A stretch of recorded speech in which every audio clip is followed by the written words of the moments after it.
Bonjour à tous, c'est Shankwe. Aujourd'hui, j'ai le grand plaisir d'accueillir deux amis africains qui sont en ligne avec moi. Ils sont Alain et Augustin. Alain nous rejoigne depuis l'Estonie en ce moment et Augustin, il est en ce moment au Togo Exactement. pour participer à cette vidéo. Alors, si je me suis intéressée à vous, c'est parce que vous êtes peut-être les Africains les plus populaires aujourd'hui sur YouTube qui parlent de l'économie en lien avec la Chine. Donc, première question pour vous. Pouvez-vous nous raconter comment votre intérêt pour la Chine a commencé et ce qui vous a motivé à vous y Oui, engager aujourd'hui? il y a 10 ans déjà, où j'ai commencé à faire des affaires avec la Chine. Donc, j'avais pour des gens que je revendais en Afrique. En tout cas, je faisais un bureau de trading. Et avec le temps, en fait, j'ai analysé beaucoup de choses. Et j'ai compris qu'en réalité, la Chine faisait tout, le monde entier, en fait.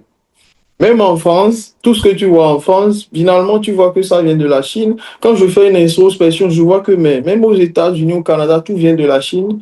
Et c'est ça qui a fait que récemment, je pense qu'il y a 3 ans maintenant, il y a Alain qui est très en avance sur la Chine. Vous voyez, quand on parle de dropshipping, e-commerce, achat, industrialisation, finalement, c'est les défis de l'Afrique. Quand je fais le mapping du monde entier aujourd'hui, c'est la Chine seule qui peut aider l'Africain, qui peut aider les Africains à faire des affaires, notamment de petites affaires, parce qu'aujourd'hui, pour que l'Afrique se développe, il faut que ce soit les petites entreprises qui se développent encore plus. Donc, c'est le principal argument qui a fait que je me suis dit, OK. Comme Augustin, j'ai connu aussi la Chine il y a environ 10 ans.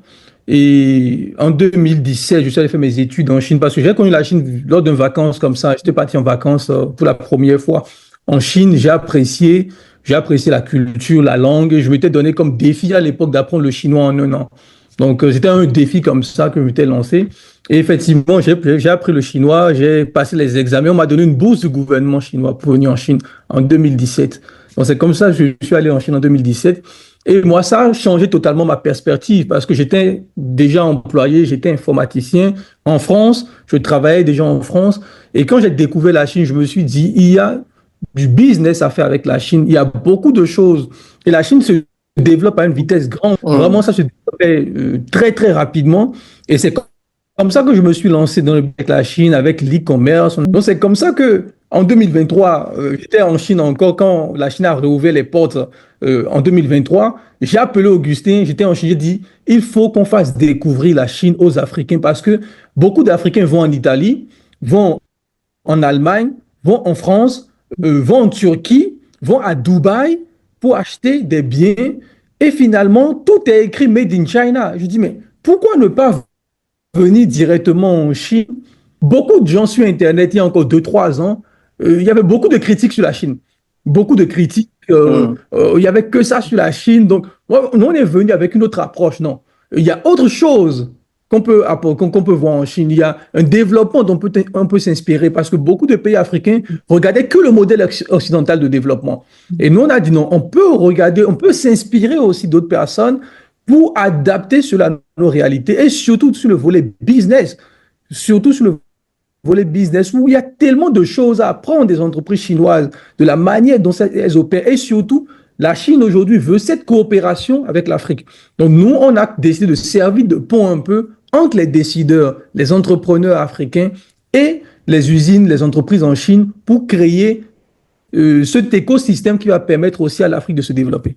Tout de suite, nous allons nous concentrer sur un événement qui est en cours en ce moment en Chine. Il s'agit du Forum de bois pour l'Asie qui discute un forum de nombreuses nouvelles directions de coopération économique. Donc, en tenant compte des besoins actuels de l'Afrique, quelle opportunité pensez-vous tous les deux que les pays et des entreprises africains peuvent aujourd'hui saisir dans les domaines économiques chinois pour renforcer la coopération économique entre la Chine et l'Afrique?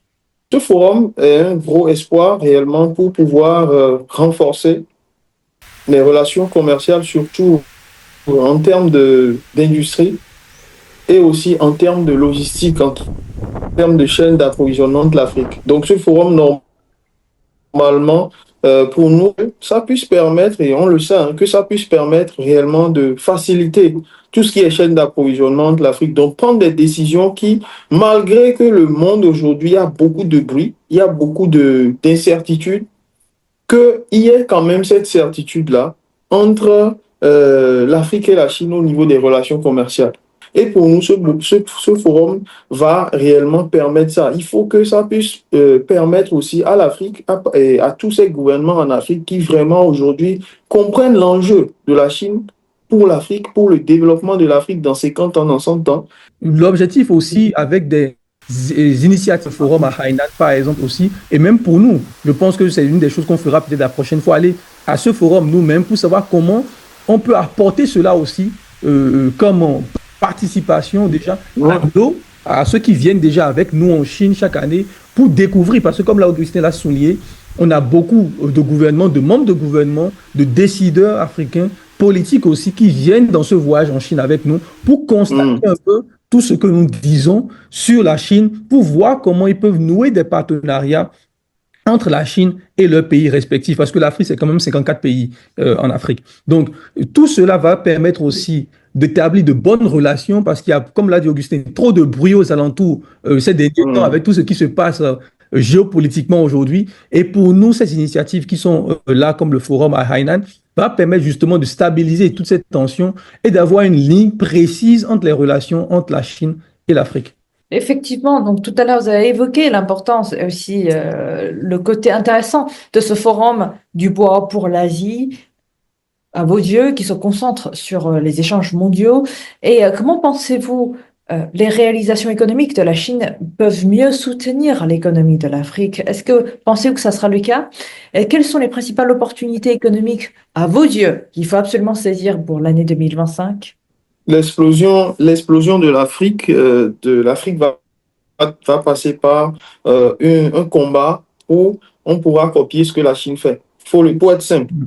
Parce que la Chine ressemble beaucoup à l'Afrique. La Chine ressemble beaucoup à l'Afrique en termes de culture, en termes d'histoire, en termes de comportement.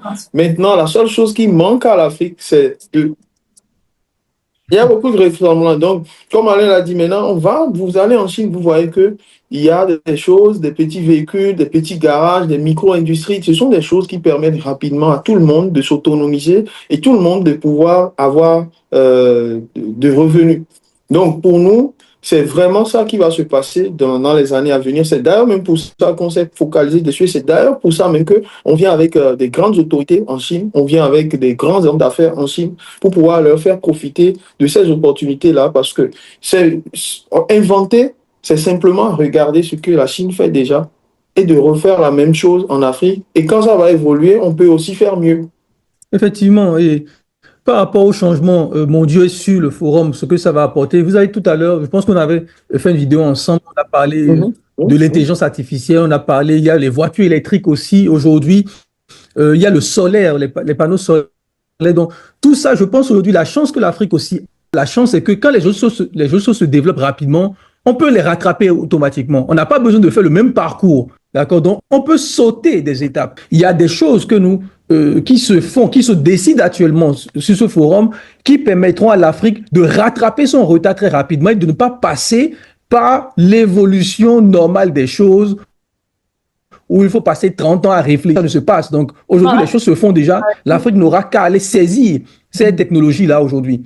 La Chine, aujourd'hui, a cette capacité forte aussi, d'une très forte concurrence à l'intérieur, c'est de pouvoir produire des produits de très bonne qualité, tout en de très bons rapports qualité-prix. Donc, finalement, pour l'industrie photovoltaïque, l'industrie de l'énergie verte, c'est aussi une industrie pilière en Chine, et aujourd'hui, en fait, qui peuvent produire vraiment des panneaux solaires et aussi des appareils. La Chine a résolu déjà beaucoup de problèmes. La Chine a résolu déjà beaucoup de problèmes que l'Afrique cherche à résoudre aujourd'hui. Et ils l'ont résolu d'une façon moins coûteuse, moins onéreuse pour les entreprises africaines et même pour les gouvernements africains. Donc, le truc, c'est juste d'aller apprendre. Donc, c'est pour ça aussi le bois intéressant, aller apprendre et ensuite ramener ce qu'on a appris à ce niveau-là. Donc, aujourd'hui, on voit encore de plus en plus d'étudiants africains qui veulent aller en Chine. Et quand ils vont en Chine, c'est toujours pour apprendre ce genre de choses-là et revenir. C'est de faire un autre type d'études. Et ce type d'études-là, c'est d'étudier comment est-ce que l'explosion économique de la Chine se passe derrière, à l'intérieur de la Chine, et maintenant de l'exporter vers l'Afrique pour que le jour où on sort, on descend de l'avion en Afrique, on se dise, waouh, voilà, on a quand même fait quelque chose d'impactant pour tout le continent. Parfait. Ben, merci pour ces deux réponses qui sont très très intéressantes et je pense que qui jettent déjà une base de davantage de coopération et davantage d'échanges entre la Chine et l'Afrique dans le futur.